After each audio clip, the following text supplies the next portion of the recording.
TRE 4 के जो लोग धरना प्रदर्शन पे बैठे हुए हैं उनसे हमारी मुलाकात हुई और उनसे बात रिकॉर्ड करें। जो इतना ठीक है। मुख्य मुद्दा है वो केवल इतना है कि बिहार सरकार को विद्यार्थियों की ज़िंदगी से और उनकी पढ़ाई से कोई मतलब नहीं है।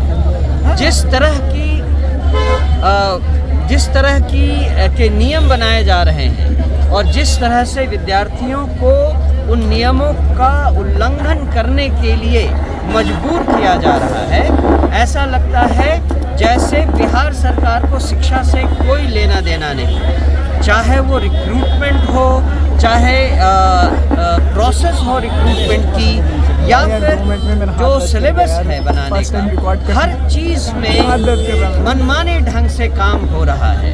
मैं एक छोटा उदाहरण देता हूँ। टीआरई 4 में उन्होंने जो री एग्ज़ाम करवाया उसमें उसे 2 स्टेज का बना दिया। आपका माइक ही मुंह पे जा रहा है, यहाँ रखिए यहाँ। और मेंस एग्ज़ाम, इन दोनों का उन्होंने प्रोविज़न बनाया। लेकिन अगर कोई भी सरकार हो और इसमें थोड़ी सी भी लॉजिक इस्तेमाल करे, हमने ऐसा हर जगह देखा है, तो सरकार का अनाउंसमेंट होना चाहिए था कि 2027 में जो एग्ज़ाम होगा उसमें हम 2 स्टेज में ये परीक्षा लेंगे। 2026 को उसी ढर्रे पर लेना चाहिए था जिस ढर्रे पर उन्होंने अब तक एग्ज़ाम लिया है।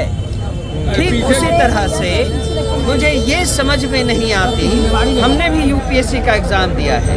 यूपीएससी एग्ज़ाम हर साल अपने हर एग्ज़ाम को कंडक्ट करवाती है।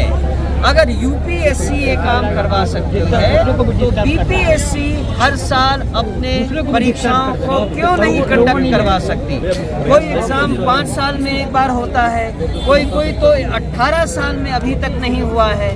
और ऐसा करने पर भी अगर आप आयु सीमा को निर्धारित करके रखेंगे तो जो 18 साल में जिन लोगों ने तैयारी की, जो लोग इसका आस लेकर बैठे थे, उनका उम्र निकल गया है, अब उनको आप एग्ज़ाम में कैसे बैठने देंगे?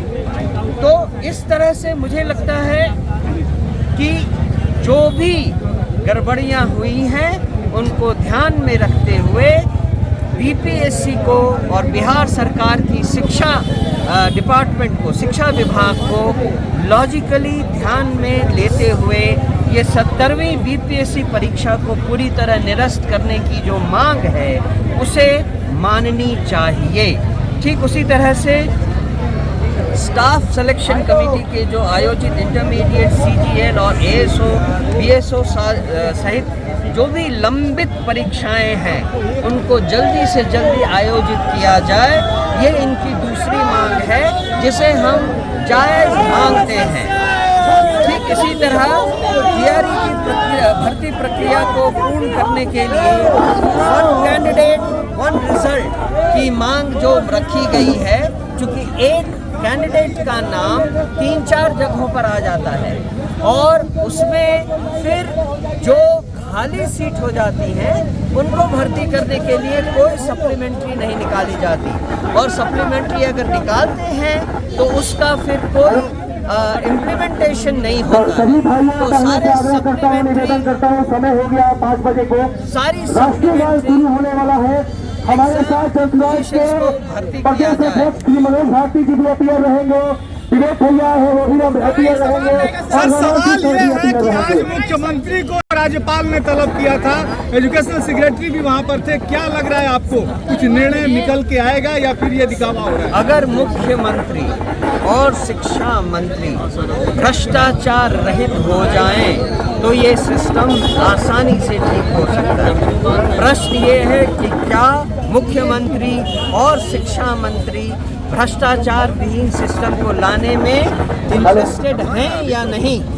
हमारा सवाल केवल इतना है, अगर मुख्यमंत्री और शिक्षा मंत्री भ्रष्टाचार से बिल्कुल मुक्त एक सिस्टम बनाना चाहते हैं तो ये सिस्टम लगाया जाए।